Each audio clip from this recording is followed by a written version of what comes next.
4도에서 9도가량 낮겠습니다. 지금까지 아나운서 전주리였습니다. 6시 뉴스를 마칩니다. KBS.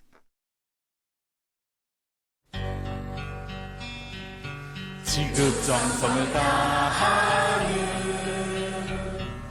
국민의 방송 KBS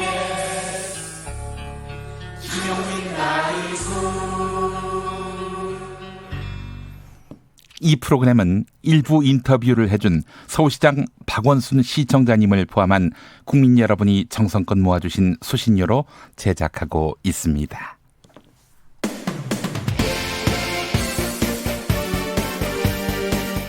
시작은 미약하지만 끝은 비상하리라. 내일은 대기자로 장성할 소기자 석석 오창석과 함께합니다. 오창석 소기자의 단상. 그것이 모처럼 맞았어요. 모처럼 맞았어.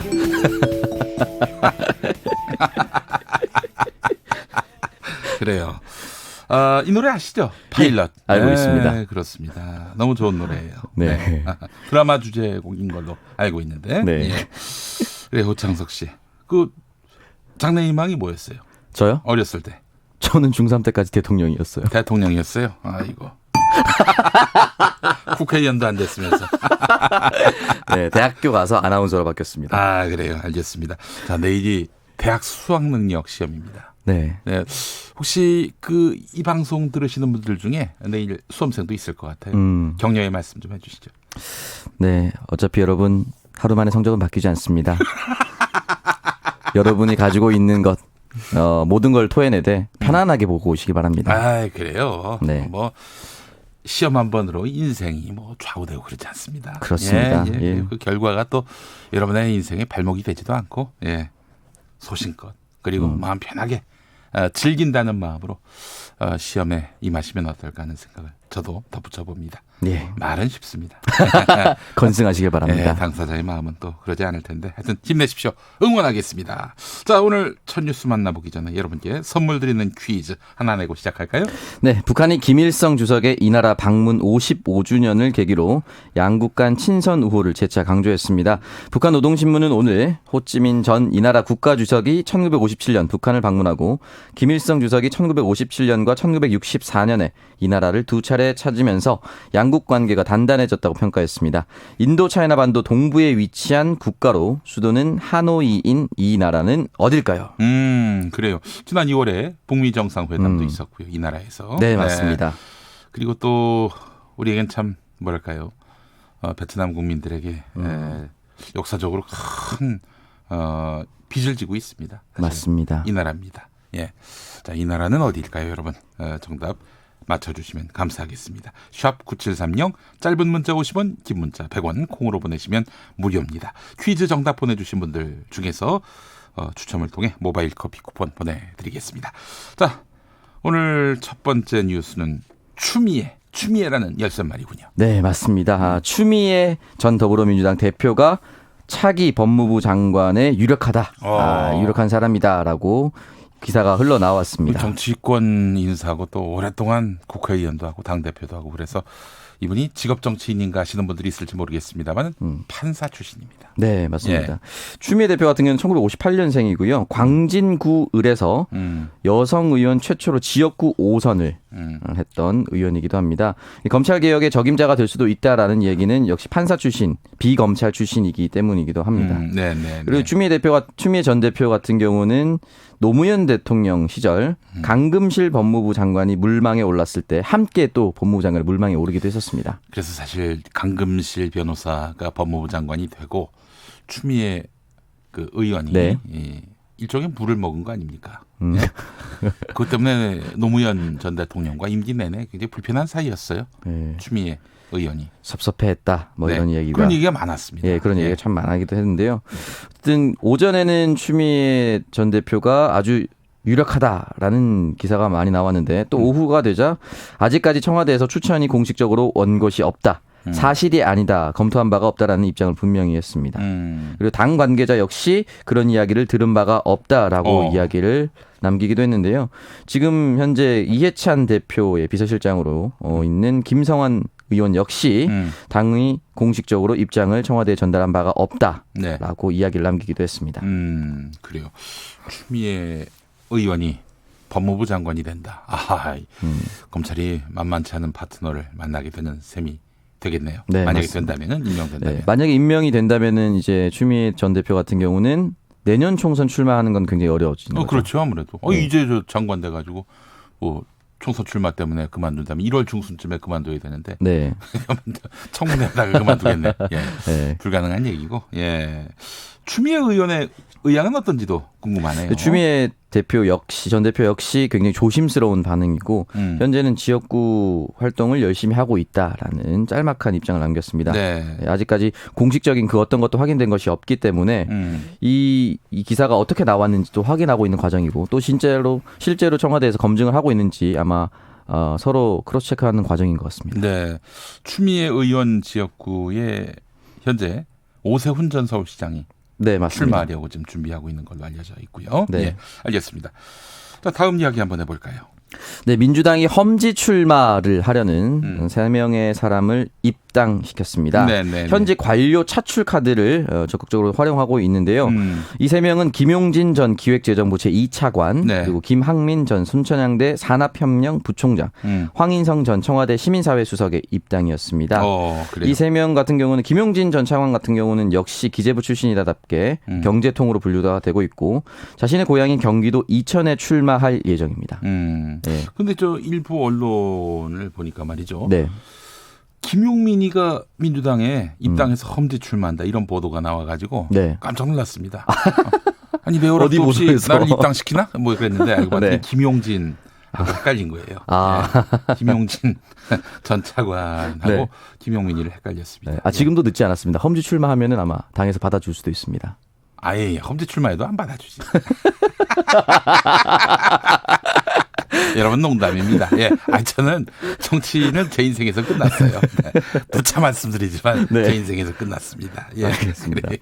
그리고 현재 경기 이천 같은 경우는 자유한국당의 초선 송석준 의원이 있습니다. 네네. 그리고 이어서 김학민 전 순천향대 부총장 같은 경우는 행정 정책 전문가로 분류가 되고 있고 충남 홍성 예산 출마를 준비하고 있습니다. 이 지역 같은 경우는 자유한국당의 삼선의 홍문표 의원이 현역으로 활동하고 있습니다. 네. 마지막으로 황인선 전 수석 같은 경우는 경남 사천 남해하동에 출마 도전장을 낼 건데요. 이 지역은 자유한국당의 삼선 여상규 의원이 버티고 있습니다. 네네네. 알겠습니다. 그래요. 그 험지 출마자부터 수혈이 되는 건데 아니 그렇다고 이분들이 뭐 당장 공천장을 받은 건 아니잖아요. 아닙니다. 예. 또 다른 도전자가 있다라면은 예. 예비 경선을 또 당당히 거치고 본 후보가 되셔야 할 겁니다. 네, 알겠습니다. 그래요. 이제 각 당이 본격적인 총선 채비를 하고 있는 중이네요. 예. 네. 그리고 이 와중에 이인영 원내대표가 현재 구로에서 활동하고 있지 않습니까? 본인의 고향인 충북 충주에서 네. 고향에 출마해 달라 이런 이야기도 흘러나오고 있다고 합니다. 충북 충주요? 네. 이인영 원내대표가 충북 충주 출신이고 충주고 출신입니다. 그렇긴 하네요. 이분이 네. 그 구로인가 그렇죠? 예, 구로입니다. 예, 서울 구로. 예. 본인의 의지와는 무관하게 이런 소리가 나온다라는 기사가 있었습니다. 충주에서 아마 지난 지방선거 때 보궐선거가 있었던 걸로 알고 있어요. 예. 예. 이게 이 현재 의원 같은 경우는요. 충주시장 출신의 이종배 자유한국당 재선 의원이 버티고 그렇죠. 있습니다. 예. 그래요. 그래서 이제 그 험지이고 네. 만만치 않습니다. 사실 여기가. 네, 쉽지 예. 않습니다. 충청북도가 민주당이 강세긴 하지만 충주는 또 정서가 달라요. 네. 예. 알겠습니다. 자, 일단 이인영 원내대표의 거취도 상당히 궁금해지고요. 홍준표 자유한국당 전 대표 이야기도 나오고 있네요. 네, 일단 험지 출마가 시작되고 본격적인 총선 분위기가 무르익자 이제 흔히 말하는 대권 후보로 분류되는 사람들. 홍준표 대표 같은 경우 지난번 대선 후보를 한번 뛰기도 했었죠. 네네. 험지 출마론에 대한 이야기가 나오는데 나는 내년 총선에서 역할이 없다라고 일축했습니다. 그리고 반대로 황교안 대표와 김병준 전 대표를 겨냥해서 강북 험지에 출마해서 이기고 네. 돌아오라. 이런 이야기를 남기기도 했습니다. 본인 같은 경우는 당시로는 험지였던 송파갑에 출마해서 당선이 됐고 네네. 강북 험지인 동대문에서 내리 3선을 했다며 더 내가 당을 위해 헌신할 것은 없다. 네. 다른 사람들이 헌신하고 험지로 출마해야 한다. 네. 이렇게 이야기를 했습니다. 네. 알겠습니다. 지금 여영국 의원, 네. 이 창원 성산에서 지난 4.3 재보선 때 당선된 정의당 의원. 이분은 홍준표 전 대표가 창원 성산으로 이사 왔다. 이렇게 또 주장을 했어요. 네. 예. 이제 홍준표 전 대표 같은 경우는 사실이 아니다라는 네. 이야기를 남겼고 네. 다른 방송에서 고향인 경남 창녕을 염두에 두고 있다는 기사는 흘러나왔고요. 네. 현재 경남 창녕 같은 경우는 엄용수 의원이 있는데 이틀 뒤 대법원 판결이 나옵니다. 근데 징역 1년 6개월에 추징금 2억 원이 만약에 대법원에서 그대로 인정될 경우 의원직 상실됩니다. 그렇다면 거기는 공석이 되는 거죠. 네. 알겠습니다. 자, 그래요. 다음 이야기 한번 나눠보도록 하겠습니다. 이현주 무소속 의원. 네. 지난 9월에 문재인 대통령의 조국 법무부 장관 임명에 반발해서 삭발까지 했는데 신당 창당하겠다. 이렇게 또 선언했어요. 네, 그런 얘기가 어느 나왔습니다. 당이 입당하겠다가 아니라 말 그대로 신당을 창당하겠다. 예, 맞습니다. 네. 바른미래당에서 나왔기 때문에 갈 수 있는 보수 정당 같은 경우는 우리공화당과 자유한국당밖에 없는데요. 현재는 입당이 녹록치 않아 보입니다. 그래서인지 네. 자유와 민주 4.0이라는 당명으로 연내 신당 창당을 추진하고 있다라고 이현주 의원실에서 직접 밝히기도 했습니다. 이 신당 창당과 관련돼서는 이번 주에 결정이 됐고 추진하는 것이 맞다. 하지만 한국당이 정확한 보수라고 보기는 어렵기 때문에 한국당에 들어간다는 생각을 갖지 말자라면서 신당 얘기가 나왔던 배경을 설명하기도 했습니다. 네. 그리고 신당에 참여할 것으로 거론되는 인물로는 김상현 국대 떡볶이 대표. 최근에 극우적 발언 때문에 논란이 됐던 인물이죠. 네, 맞습니다. 온라인을 뜨겁게 다뤘던 인물이죠. 그리고 이정훈 울산대 교수가 현재 참여할 것이다. 논의 중이다라고 얘기를 했습니다. 네, 알겠습니다. 이정훈 울산대 교수. 이분은 이제 개신교 쪽에서 활동을 하고 있는 일단 동성애 반대 운동에 앞장서고 있는 인물입니다. 이게 제가 정확히 잘 몰라서 찾아봤습니다. 최근에 방송했던 것이 GMW 연합방송에서 종교인 과세는 교회 해체의 정치적 전략이었다. 개미 애국 방송이라는 곳에서는 문죄인 때문에 내 머리가 다 빠졌다. 이런 방송을 진행하기도 했습니다. 문재인 대통령이 당선되기 전부터 이분은 사실 머리카락을 다 이발을 하신 그런 분이었습니다. 머리카락과 이별한 상태였습니다. 문재인 대통령 당선 전부터 이제 머리카락이 없으신 분인데 또 말씀을 또 그렇게 하시네요. 네. 더 잘하지 않는다 뭐 이런 말인가 본데요. 네. 알겠습니다. 이정훈 교수도 합류할 것이다. 이런 얘기 들었습니다. 내일 수능입니다. 수능 이야기 좀 해보죠. 네, 내일이 이제 수능인데요. 수능 샤프 제품명을 공개해달라라는 청원이 있었습니다. 2005학년도 수능, 그러니까 2004년에 열렸던 수능에서 대규모 부정행위가 발견됐습니다. 제가 이때 수능 봤거든요. 이때 너무 부정행위가 많아서 2005년부터는 수능에서 컴퓨터용 사인펜과 그리고 수정 테이프, 샤프까지는 일괄 지급이 됐습니다. 그리고 그 수능 샤프가 쭉 이어져 왔는데요. 2006년부터 지난해까지 13년 동안 같은 회사의 수능 샤프가 배부가 됐는데 올해 바뀐다라는 얘기가 흘러나와서 수험생들의 혼란을 야기하고 있습니다. 그런데 이제 알려달라고 얘기를 했는데 부정행위로 또 용인될 수 있기 때문에 현재 한국교육과정평가위원회에서는 밝혀줄 수가 없다. 라는 답변을 내놨습니다. 그래서 수험생들이 조금 혼란스러워하는데요. 사실은 이제 작은 것이라고 할 수도 있지만 수능 칠 때 민감해요. 온 신경이 곤두서고 어떤 샤프를 평소에 필기감으로 익히느냐 이것도 사실 다릅니다. 그렇기 때문에 이걸 공개되지 않는다는 것이 조금 의아스럽긴 한데요. 아무래도 내일 돼봐야 어떻게 바뀌었는지 바뀌지 않았는지 알 수 있을 것 같습니다. 그리고 이 수능을 감독하는 선생님들의 목소리도 조금 나왔는데요. 최장 7시간을 서서 관리 감독을 해야 됩니다. 그래서 다리가 너무 아프다. 그래서 키높이 의자를 배치해달라는 요구도 나왔습니다. 예, 그래요. 아이고, 온 나라의 정말 홍역입니다. 대 이벤트예요. 맞습니다. 그래요.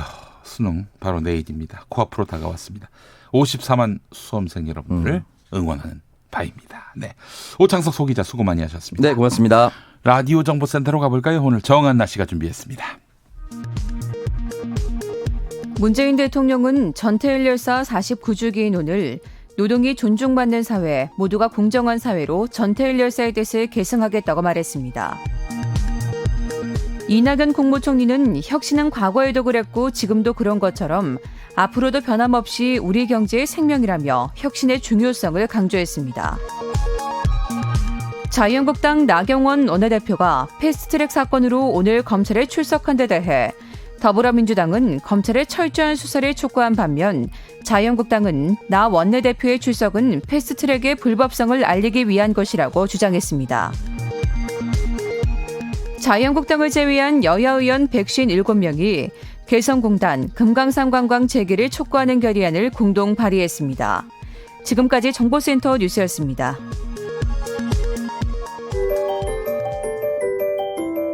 김용민 라이브.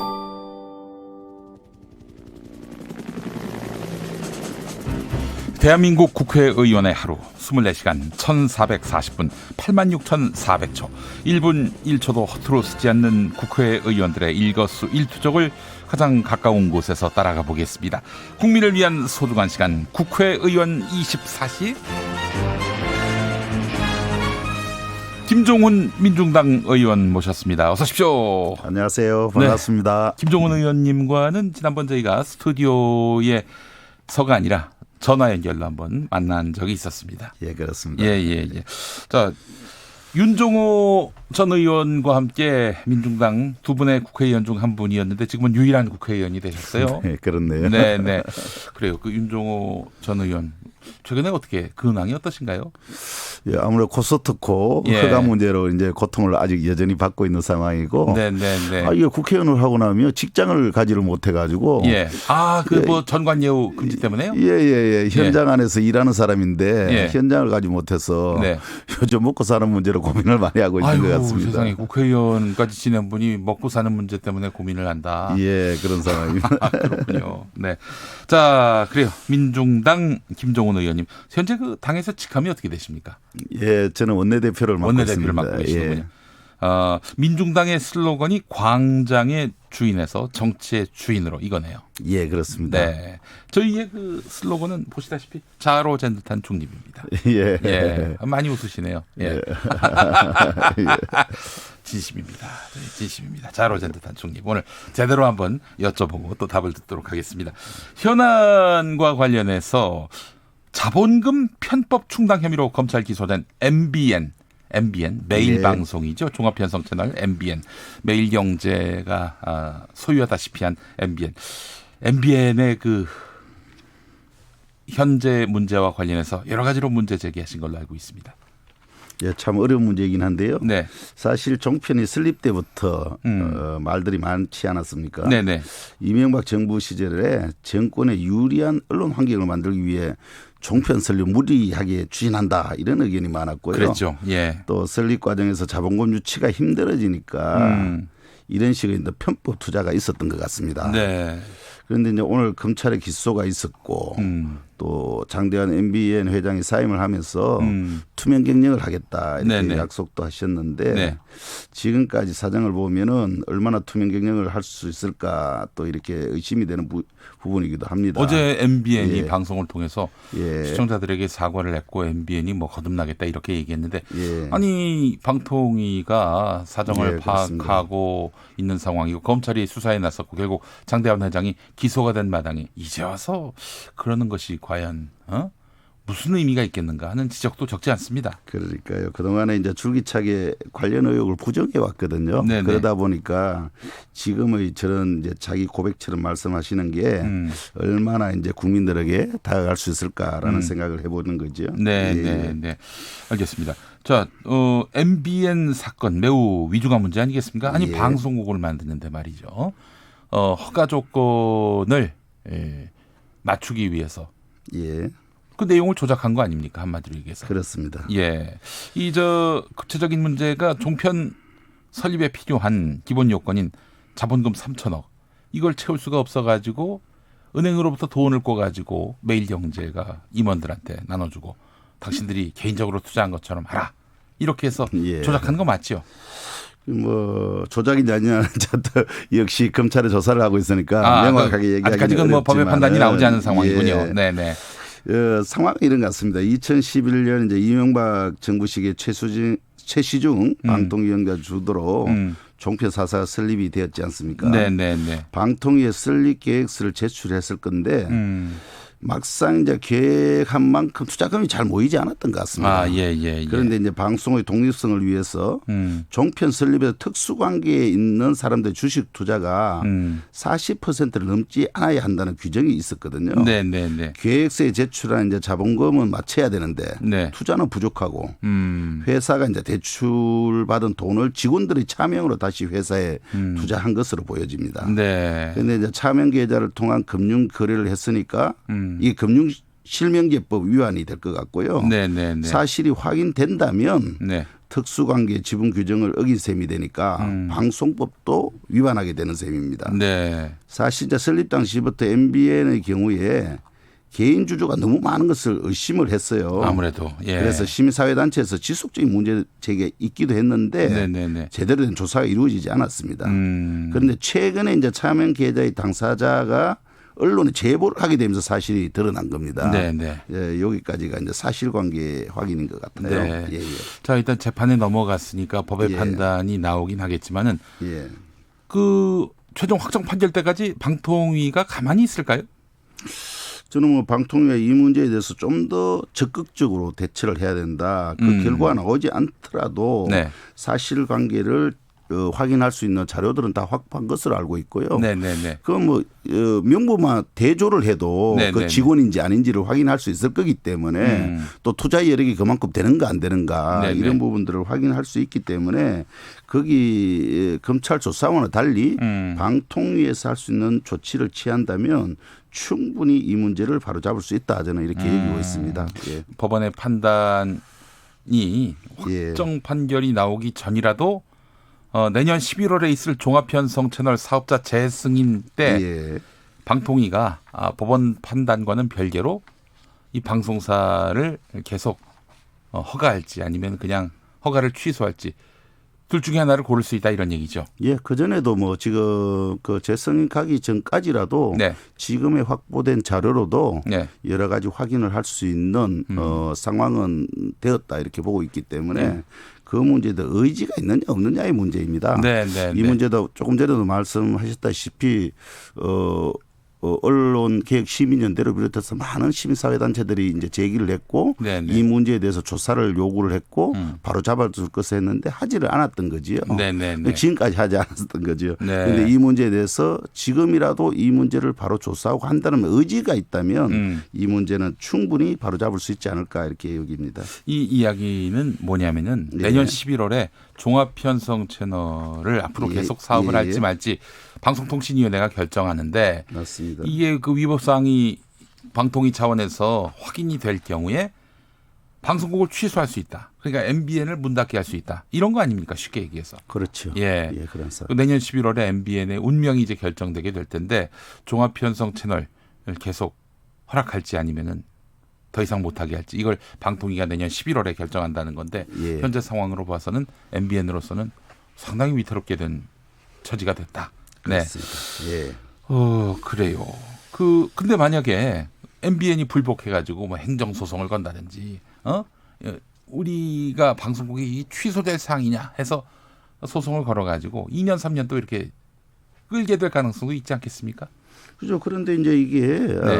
조금 전에도 말씀드렸다시피 금융관계법뿐만 아니라 방송법 위반이 명백한 경우에는 네.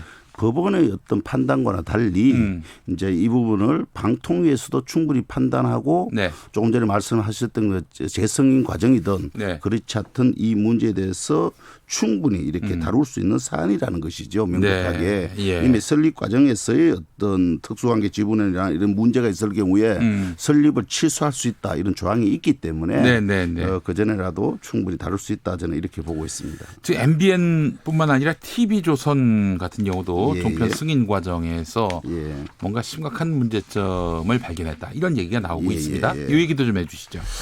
그 TV조선 같은 경우는 이제 또 거기도 내부 거래를 이제 한 것이지요. 일부 돈이 이제 유입되지 않으니까 그 문제를 이제 돈을 돌려서 다시 이제 네. 넣은 경우인데요. 그렇죠. 이제 50억의 그 TV조선 주식을 샀는데 예. 팔 때 50억을 돌려받았다. 근데 TV조선의 그 기업 가치는 많이 떨어진 상황이고. 그 당시에 뭐 대체적으로는 잘해봐야 이제 절반 정도에서 20억 안팎. 예. 그런 정도 수준인데 네. 50을 제대로 그렇게 했으니까 네. 그 자체가 충분히 어쨌든 문제가 있을 수 있는 상황이라고 그 보입니다. 두 가지가 이제 의혹이 생기는 거예요. 그 예. 말하자면은 TV조선 쪽에서 배임을 했다든지. 그렇죠. 예. 아니면은 뭐 이미 투자하는 단계에서 수원대 쪽에다가 이제 예. 이렇게 제안을 한 거죠. 당신들이 투자한 만큼 나중에 우리한테 팔 때는 그냥 그 가격에 해줄게. 뭐 이런 식으로 남몰래 협약을 맺은 거 아니냐는 의혹도 있습니다. 그래서 이제 교육부에서 그 문제에 대해서 줄기차게 문제 제기를 했고 또 감사가 들어오게 되니까 네. 불가피하게 이제 처리는 해야 되겠고 그 처리하는 방식이 이제 다시 사주는 방식으로 이제 정리를 하게 됐는데 네. 그 과정에서 이제 뭐 배임 혐의나 이런 게 충분히 있을 수 있는 사안이다 이렇게 보여지는 것 같습니다. 네, 알겠습니다. 자, 의원님, 이 문제를 굉장히 깊게 파셨네요. 그동안 줄기차게 문제 제기를 해오셨는데, 자, 이 사안과 관련해서 앞으로 어떻게 또 대응하실 계획이신지 그것도 좀 여쭤보도록 하겠습니다. 저는 이 문제에 대해서 여러 가지 이제 사실상 종편의 설립 과정에부터 지금까지 줄기차게 문제가 제기되어 온 것인데 네. 왜 이 문제에 대해서 제대로 해결되지 않았는가. 글쎄 말이에요. 이건 한편에서는 종편의 특혜를 넘어서 봐주기 의혹이 실제적으로 있을 수밖에 없다 이런 생각이 들고요. 이 의혹이 사실 예. 최근에 나온 게 아니라 이미 그 지난 정부 때부터도 제기됐던 의혹이었어요. 맞습니다. 2014년도에 예.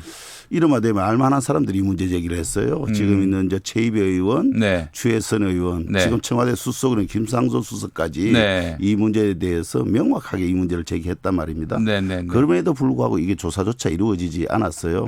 최근에 이제 내부 사실은 고발이라고 봐야 되는 거잖아요. 네. 내부 고발이 있었음에도 불구하고 이 문제가 다루어지지 않았고 그나마 최근에 이제 한상혁 방통위원장이 오면서 네. 이 문제를 제대로 원칙대로 처리하겠다. 네. 라는 의지가 있는데 예. 이 문제를 좀 지켜봐야 되지 않을까 저는 이렇게 생각을 하고 있습니다. 네, 알겠습니다. 자, 민중당 김종훈 의원 오늘 스튜디오 나와주셨는데요. 최근에 종편 승인 과정의 여러 문제점들 그리고 방통위와 검찰의 대응과 관련해서도 소상히 짚어주셨습니다. 오늘 말씀 감사했습니다. 예, 고맙습니다. 네. 자, 교통정보센터로 다녀오겠습니다. 6시 32분 지나고 있는데요. 김민희 씨. 네, 비가 내리면서 퇴근 정체가 평소보다 심합니다. 여기에 사고까지 잇따르고 있는데요. 남해고속도로 순천 쪽으로 함안 부근 3차로에서는 사고가 났습니다. 반대 부산 쪽으로는 북부산 요금소에서 덕천 사이로 정체 심합니다. 평택 시흥고속도로 시흥 쪽 정체는 조암에서 송산마도까지 14km 구간에서 이어지고 있고요. 서해안고속도로 서울 방면으로 서평택 분기점에서 화성휴게소 사이로도 14km 가까이 정체 이어지고 있습니다. 더 가서도 비봉에서 용담터널 사이와 서서울요금소에서 조남분기점 일대, 다시 일찍에서 금천까지 정체입니다. 서울시내 강변북로 일산 쪽으로 한남대교 부근에서는 사고가 났고요. 반대 구리 쪽으로 동호대교 부근에서는 1차로를 막고 고장난 차를 처리하고 있어서 마포대교부터 정체 심합니다. KBS 교통정보센터였습니다. 김용민 라이브 오디오 파노라마.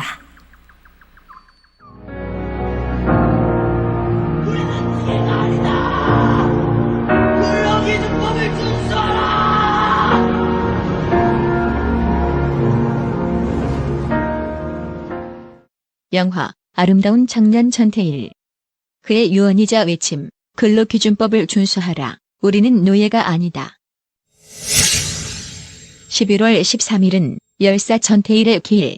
죽음 직전 그를 만난 3명의 여인들. 먼저 사흘 전 대구에서 만난 옛 친구 김혜옥 씨. 그래서 그때 만두 떴고 대구 중앙통에서 지금 기억이 나는데 그게 둘이 한 그릇씩을 먹었는데 얼마나 맛이 있는지. 근데 봐요, 저는 참 그 재밌게 맛있게 나는 먹었어. 근데 그 사람은 어떻게 했냐고. 노동자들에 대한 처우 개선에 대해서 계속 이 얘기를 하더라고요. 이것을 자기가 바로 잡아야 된다고. 그래서 노동법을 개정하고 이것을 하기 위해서는 자기가 꼭 죽어야 된다고. 3일 전에 그렇게 얘기를 했어요. 그래서 그리고 딱 3일 되고 나서 신문에 나고 친구들 통해서 대리가 죽었다고. 3일이면 나는 죽는데 참 그래도 예전에 자기가 친했던 친구를 이렇게 떡국을 사주면서 그 맛있게 먹는 모습을 보고 자기가 그 마음이 어떻겠냐고. 나는 철이 없었고. 그러니까 지금 죄인 같아요. 너무 미안해서. 그리고 이틀 전 평화시장 내 단골 국수집 주인 딸 변창순 씨. 변창순 씨는 전태일에게 이제 노동운동 그만하라고 당부. 고생은 이제 그만하고 이제 그냥 일이나 하고 열심히 살으라고 하니까는 내일 모레면 이제 다 결정 짓는다고. 그래서 무슨 좋은 일이냐니까 내일 모레면 끝난다고 그냥 그러기만 하더라고요. 그러더니 그렇게 11월 13일이 됐다. 그리고 전태일의 분신을 지켜본 천원순 씨. 거기가 인력 시장이에요. 근데 사람이 하나 필요해서 이제 나갔어요. 뭐가 막 불이 확 올라오는 거예요. 소리도 안 나요. 그냥 쓰러졌어요. 막 허부적거리고 막 그걸 어떻게 표현을 해요. 막 이렇게 뛰면서 막 하여튼 뚱뚱 뛰고 허부적거리다가 그만 이렇게 쓰러졌었어요. 막 소름이 쫙 찍히네 내가. 이상의 인터뷰는 YTN 다큐멘터리 민주화 20주년 특별기획 진실에서 발주함. 그렇게 전태일은 우리 곁을 떠났고 그의 유지는 아직 우리 사회에 공명되고 있는데 다시 영화 아름다운 청년 전태일. 나는 바보입니다. 12살, 13살 난 어린 시다들이 먼지 먹고 폐병 들어 일전 한 푼 못 받고 공장에서 쫓겨나갈 때 나는 가만히 있었습니다. 근로기준법을 보면 우리도 당당히 인간적인 대접을 받고 살아야 한다고 쓰여져 있습니다. 우리 재단사들은 모두 다 바보입니다. 우린 그걸 알아야 합니다. 그래야만 우리도 언젠간 인간적인 대우를 받을 수 있을 겁니다.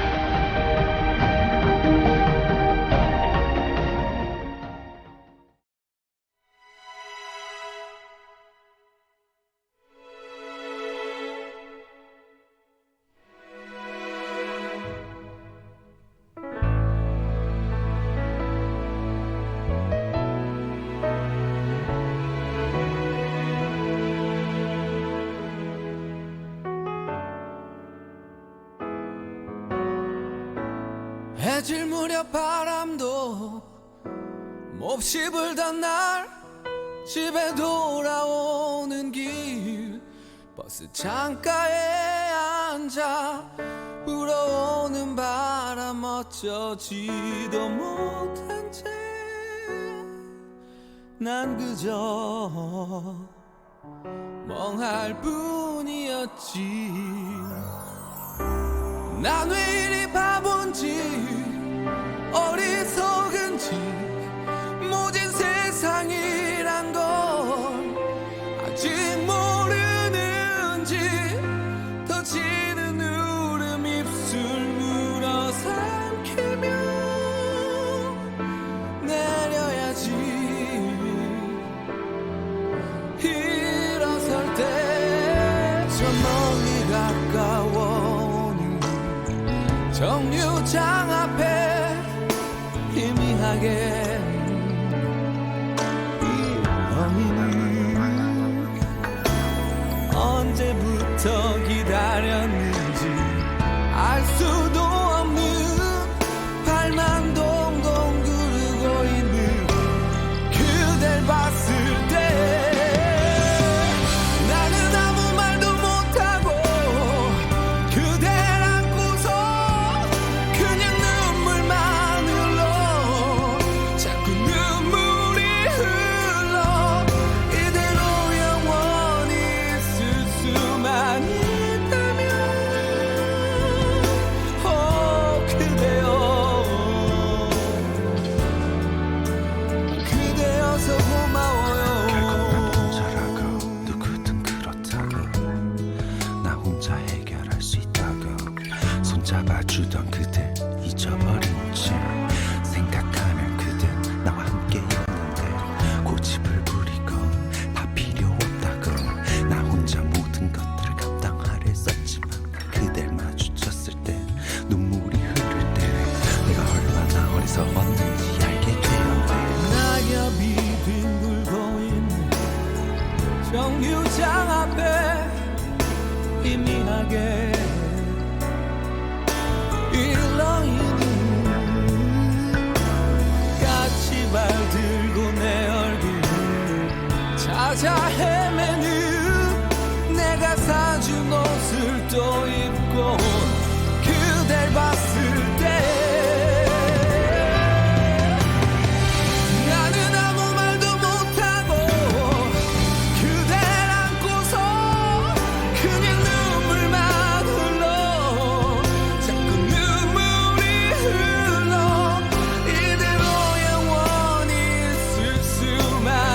네, 김용민 라이브 함께하고 계십니다.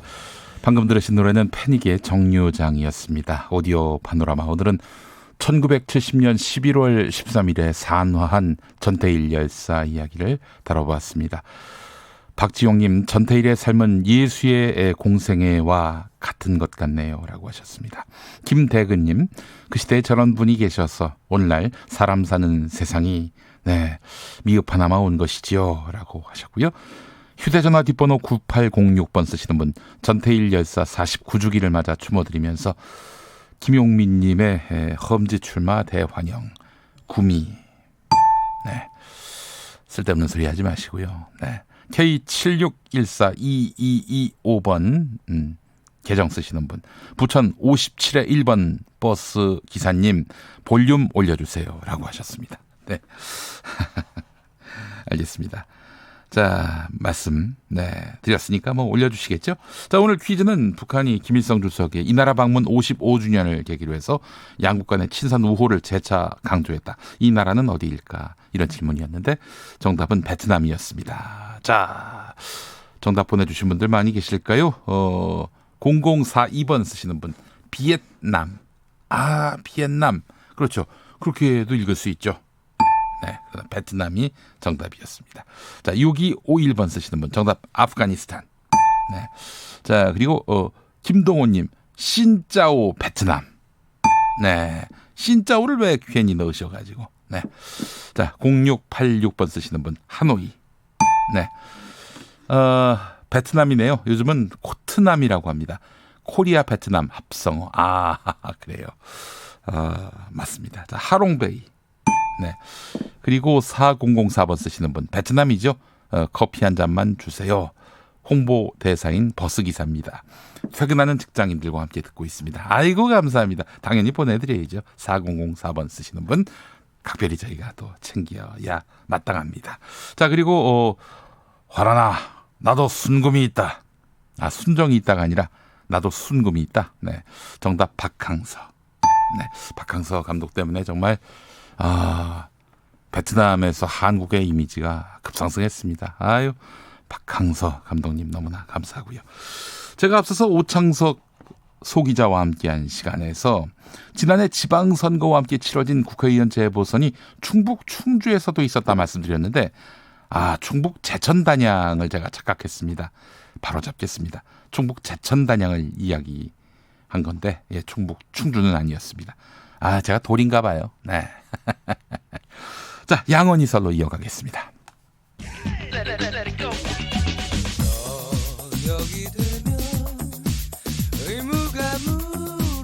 김용민 라이브를 듣고 계시죠? 처음에 만난 그 느낌, 그 설레임을 찾는다면 우리가 느낀 실증. 요즘 저작거리에서 떠도는 썰, SNS에 오르내리는 풍문을 모아서 풍성하게 이야기 나눠보겠습니다. 수다 최강자 양지열의 양, 이연경의 언, 양언 이설. 양지열 변호사님, 이연경 위키트리 방송위원님 두 분 어서 오십시오. 네, 안녕하세요. 네, 안녕하세요. 내일 수능입니다. 우리 방송 들으시는 수능 치르시는 수험생분들께 격려의 말씀 부탁드리겠습니다. 그냥 마음이 너무 흔들리지만 않으면 될 것 같아요. 잠 푹 자는 게 제일 중요할 것 같아요. 지금의 페이스를 유지하는 거죠. 네, 그러니까요. 안 아프면 돼요. 저는 수능 치는 당일날 아파가지고 실려갔었거든요. 그 말짱 도루묵이더라고요. 뭐 열심히 하고 뭐 이런 거 떠나서. 좋은 핑계가 됐다는 소문도 있어요. 어떻게 하셨을까나. 제 동생이 성격이 좀 편안한 편이거든요. 네네. 제 동생이 시험을 칠 때 같은 친구하고 같은 학교를 쳤는데 같은 학교 같은 과를 쳤는데 그 친구가 원래는 공부를 좀 더 잘했어요. 이 친구는 너무 긴장해서 잠을 못 자고 제 동생은 성격이 좀 편안해서 코를 골면서 주무시더니 결국 제 동생이 붙었어요. 아이고. 그런 상황에서 코를 골고 주무실 수 있는 사람이면 뭘 해도 괜찮습니다. 그런데 못 가도. 그래요. 하여튼 내일 운도 따르기를 바라는 마음 가져봅니다. K73262885 계정 쓰시는 분, 삼수생 조카도 내일 시험 보는데 야 괜찮아. 알고 있는 것만 잘 써도 된다. 이런 말에 과연 격려가 될지 아니면은 수능은 그런 스타일이 아닌 것 예. 같아요. 이게 과연 격려가 될지 의문입니다. 네, 그래요. 뭐 잘 못 쳐도 된다. 뭐 이런 말도 사실은 전혀 격려 힘든 사람한테는 힘든 거 격려 안 돼요. 예. 그냥 어쩔 수 없어요. 그냥. 차라리 모른 척. 내일 너 시험 보니? 네. 뭐 이게 나을 수도 있어요. 아니 그러면 또 왜 안 알아준다고 서운해요. 어쩔 수 없어요. 근데 작년에 지문이 너무 어려웠잖아요. 예. 국어 시험이. 올해는 그런 건 없었으면 좋겠어요. 진짜 길더라고요. 예. 알겠습니다. 시험이 또 돌아왔습니다. 오늘 이야기 나눌 주제는 출입처입니다. 출입처 말 그대로 기자가 취재를 담당하는 영역인데 양지열 변호사님이 과거 기자 생활을 하셨어요. 출입처 어디였습니까? 근데 그 얘기를 좀 할까라고 잠깐 고민을 했었는데 네. 저희 동기들하고 12월에 모임이 있어요. 입사 동기들하고. 네네네. 말 잘해야겠네요. 25년 차예요. 예. 그래서 벌써 제가 회사 떠난 지가 20년 가까이 돼서. 그래요? 예. 5년 하다 그만두신 거예요? 7년 정도 했거든요. 그럼 7년 조금 넘게 했으니까 횟수로는 8년이고. 네네. 그러면 정말 20년 전 얘기를 하는 셈이 돼서. 근데 어쨌든 출입처라고 하는 거는 저는 이제 물론 이제 경찰서라든가 경찰청 같은 데 갔었고요. 말단 때. 네. 근데 7년 차만 해도 그렇게 고참은 아니어서 네. 이른바 좋은 보직이라고 할 만한 높은 데는 못 갔었고 그때까지만 해도. 근데 예를 들어 수습대 이럴 때는 뭐 이제 정치부의 각 정당 같은 데가 출입처가 되는 거고요. 네네. 아니면 뭐 서울시면 서울시청 이런 데들이 주요 출입처로 꼽히고 부처별로 뭐 경제 쪽으로 한다 그러면 이제 주요 회사들 뭐 대기업 취재하는 사람들은 뭐 정경련이 출입처가 되기도 하고 이런 식으로 했는데 제가 이제 말단이라고는 하지만 사회부 얘기를 많이 했던 게 가장 출입처라고 해서 고정적으로 그쪽에 좀 열심히 그 출입을 하는데 딱 그런 데 같아요. 검찰청이나 경찰서. 요즘 경찰은 조금 죽었는데 특히 검찰청 같은 데는 아직도 기자실 있고 뭐 기자실은 이제 정확히 있을 거예요. 네. 그리고 이제 거기로 왔다 갔다 하는 거죠. 이 이야기를 하는 이유가 KBS 보도국장이죠. 엄경철 통합 뉴스룸 국장이 보도국장이 된 거죠. 이제 통합 뉴스룸 국장이 이제 딴 데서는 이제 보도국장이라고 불리는 자리인데 엄경철 국장이 파격 제안을 했습니다. 패거리 저널리즘 출입처 제도를 없애겠다. 이 소식 듣고 어떤 느낌이 드셨던가요? 그러니까 저는 지금 SNS 매체에서 일을 하고 있어서 사실 출입처가 없어요. 지금 제가 있는 조직은. 네. 물론 이제 기사를 여기저기서 이제 보고 또 거기에 추가 취재를 해서 쓰기는 하지만 물론 이제 보도국장께서 말씀하신 부분은 뭐 청와대를 비롯해서 주요 기관들의 출입처는 두겠다고 했는데 사실은 출입처가 없으면 취재를 A부터 Z까지 하기가 굉장히 시간이 많이 걸려요. 전화번호부터 시작해서 일어나는 업무들을 다 알 수가 없고 또 출입처가 아니면 접근이 안 되는 기관들이 굉장히 많기 때문에 출입처 자체를 없애는 것보다 저는 이게 문제가 된 게 그런 거잖아요. 제가 이제 저녁에 뉴스 브리핑을 하는데 오래 하셔서 아시겠지만 뉴스 브리핑을 하려고 뉴스를 검색하다 보면 회사만 다르고 뉴스가 똑같아요. 그렇죠. 그러니까 이른바 컨트롤 C, 컨트롤 V. V한 뉴스들이 굉장히 많아서 사실은 특히 정책 뉴스 같은 경우는 왜 그런 정책이 나왔는지 그리고 그것들이 어떤 피부 영향을 주는지 설명해 줘야 되는데 너무 똑같아요. 회사마다 씁니다. 다로 되어 있는 게 씁니다로 바뀌어 있는 경우도 굉장히 많거든요. 근데 보도 자료가 나오는 건 본인들의 주장이고 그것에 대한 한 걸음 더 들어간 취재가 있어야 되는 것이지 이제 그런 것 때문에 출입처를 폐지하겠다. 그런 제도를 좀 낮추고 탐사 취재 보도로 가겠다라고 하는 건데 저는 그게 꼭 제도의 문제인가라는 생각이 좀 들어서 그런 부분은 좀 아쉽다고 생각을 했었고요. 그리고 각 부처에 출입을 하다 보면 사실 신입 1년 차에서 5년 차까지의 하는 기자들이 하는 업무는 사실 조금 일상적인 업무들이 많아요. 근데 우리가 기대하는 탐사나 뭐 취재, 보도, 물론 제가 연차가 어린 기자들을 무시하는 것은 아니지만 그 관행들을 다 알고 난 제 기억에 꽤 큰 기사들은 주로 12년, 17년, 20년 차 사이에 있는 말하자면 경력이 아주 많은 기자들이 돌아보고 나온 다음에 쓴 기사들이 훨씬 더 무게감도 있지만 또 그것에 대해서 반향도 컸던 걸로 제 기억이 되거든요.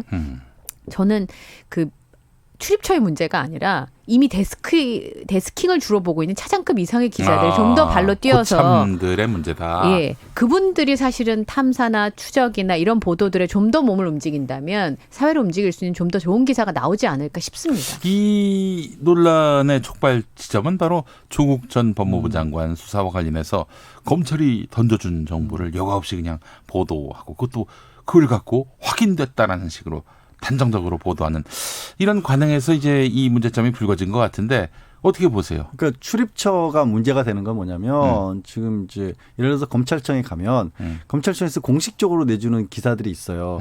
그럼 그것들도 기사로서 또 다뤄야 합니다.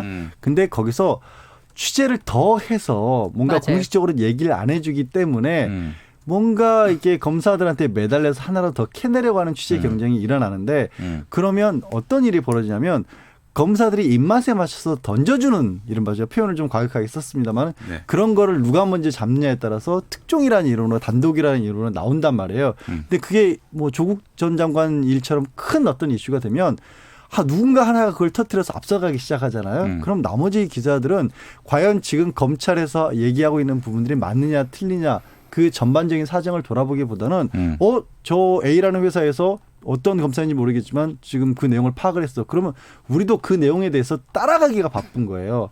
그래서 일종의 사실 검찰은 우리가 재판을 보면 검사가 있고 상대방의 피고인이 있고 이런 양쪽이 대등한 관계에서 이 옳고 그름을 따지는 관계가 재판이고 법정이어야 되는데 네네. 그런 조금 전에 말씀하신 식으로 어떤 언론 보도가 집중이 되게 되면 검찰의 일방적인 주장만이 계속해서 언론에 나오게 되고 또 이제 저도 이제 출입처가 필요악이 될 수 있다는 건 인정하는데 출입처에 출입을 하면서 오래되면 우리 흔히 이런 말 하거든요. 정치부 가까워지죠. 가면 네. 민주당 출입하는 기자들은 민주당원처럼 되고 그렇죠. 한국당 출입하는 기자들은 한국당원처럼 된다. 서로 가까워지고 저 사람 말을 더 믿는단 말이에요.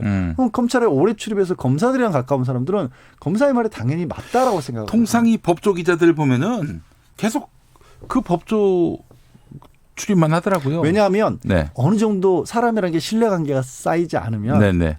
기사거리를 안 주죠. 네. 그래서 이제 출입처가 필요하기라는 게 필요하긴 한데 네. 문제는 지금 시스템은 반론을 돌아볼 겨를이 없이 언론사들이 뭔가 방향이 정해지면 쭉 그쪽으로 가는 시스템이라는 게 문제인 거죠.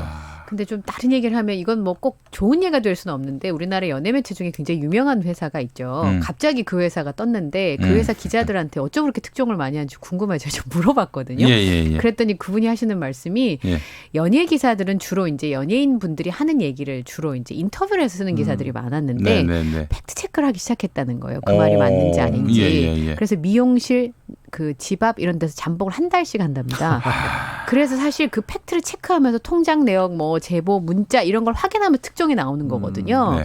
근데 거기는 뭐 출입처가 있는 건 아닐 거 아니에요. 네. 그런 방식의 기자들의 접근 방법이 특종을 만들고 지금 사실 그 매체는 그 특종으로 회사를 이어가는 거나 마찬가지인데. 그 이름만 되면 알만하죠. 네. 근데 이제 시스템을 그렇게 새롭게 바꾼 게 아니죠. 원래 기본기에 충실했던 건데 그런 방식으로 하면서 그 회사가 올라간 거잖아요. 그래서 그 회사 기사가 많이 나오면 사실 온라인에 클릭수가 많고 클릭수가 많으면 요즘은 그게 광고가 집행이 안 돼도 광고비로 들어오거든요. 요즘 플랫폼 때문에. 근데 이제 KBS 보도국장께서 50%라는 말씀을 하신 게 딱 그런 상징성이 있을 것 같아요. 네. 정책이나 공보 기능으로서 언론의 역할도 분명히 있거든요. 있습니다. 그러니까 날마다 그냥 어떻게 보면 쏟아져 나오는 것들을 정리해서 보도하는 부분도 분명히 필요해요. 뭐 검찰이 기소를 했다 아니면 청와대에서 그렇죠. 어떤 정책을 세웠다. 이거 받아서 그대로 정말 국민들에게 전달하는 부분도 필요한데 그럼 나머지 절반은 좀 전에 이현경 의원이 얘기한 것 같은 역할들을 해줘야 되는데 지금 언론사의 비중이 너무 한쪽에만 좀 치우쳐 있지 않느냐. 편하잖아요. 근데 기자들은 또 편하다고 생각 안 해요. 왜냐하면 네. 출입처에 있으면서도 차별성을 갖기 위해서는 그러니까 출입처 안에서의 취재 경쟁이 벌어지는 거예요. 그러니까 출입처는 거기서 나오는 것은 그냥 기본적인 어떻게 보면은 소스로 생각을 하고 그다음에 거기서 더 나아가기 위해서는 그 출입처에 의존하지 않는 취재가 돼야 되는데 이것도 이렇게 얘기하면 기자분들은 반론을 하시겠지만 지금의 형태는 그 출입처 내에서 보도자료로 내놓은 거 말고 더 뭐 없어? 이렇게 간단 말이에요. 접근 방식이. 네네. 물론 그러다 보니까 아까 말씀드린 것처럼 이용당할 수가 있죠. 예를 들어서 어느 검사가 야 이거 뭔가 좀 크게 만들어야겠다 그러면 누군가에게 자기와 가까웠던 사람 매체에게 하나를 주면 하나에만 주면 단독 보도로서 크게 키워지잖아요. 그런 어떤 부작용이 생길 수가 있다는 거죠. 이제 그 매몰된 거를 잡아주라고 데스킹 원래 있는 거거든요. 그러니까 이런 방향이 아니고 다른 거 그리고 생각하지 못한 거 취재하지 못한 걸 계속 물어봐주는 게 데스킹의 역할인데 사실은 일선 취재 기자도 중요하지만 이번에 있었던 몇 가지 사안들은 사실 판단의 문제가 더 컸어요. 그 부분이 좀 더 집중돼야 되는 거 아닌가 저는 그런 생각도 좀 합니다. 네, 알겠습니다. H선님, 그쪽 세상에서 제일 두려운 일. 너 물 먹었더라? 아, 그래요. 이게 사실 특종의 기쁨보다는 낙종의 고통이. 이분은 뭔가 아시는 분이신데요? 업계 관계자. 그렇죠. 관계자신 것 같아요. 느낌이 확실히. 확실히 들고 있습니다. 예. 아, 그래요. 이런 진실 보도가 최우선돼야 할 그런 언론사에서, 이 특종이 더 중요시되다 보면은 이런 과당 경쟁, 불필요한 경쟁이 더 심화될 것이고, 그게 결국 국민의 알 권리를 빙자한 인권 침해, 기본권 침해로 이어질 수밖에 없는 문제고요. 예, 숙제가 많습니다. 네. 7600번 쓰시는 분, 내일 우리 딸도 수능 시험입니다. 지금 라디오 작게 틀어놨는데 들릴까요? 파이팅 한 번만 해주세요. 들리면 김용민 씨 정기 받아서 좋은 결과 나올 거예요. 예. 파이팅! 네. 깜짝이야. 깜짝이야. 그 정도면, 네. 이 정도면 에너지가 팍팍. 만점 확실합니다. 예. 자, 오늘 양지열 변호사님, 이현정 위원님 두 분 수고 많이 하셨습니다. 네, 고맙습니다. 감사합니다. 네, 김용민 라이브 오늘 순서 마치겠습니다. 저는 내일 오후 5시 5분에 돌아오겠습니다. 좋은 저녁 보내십시오.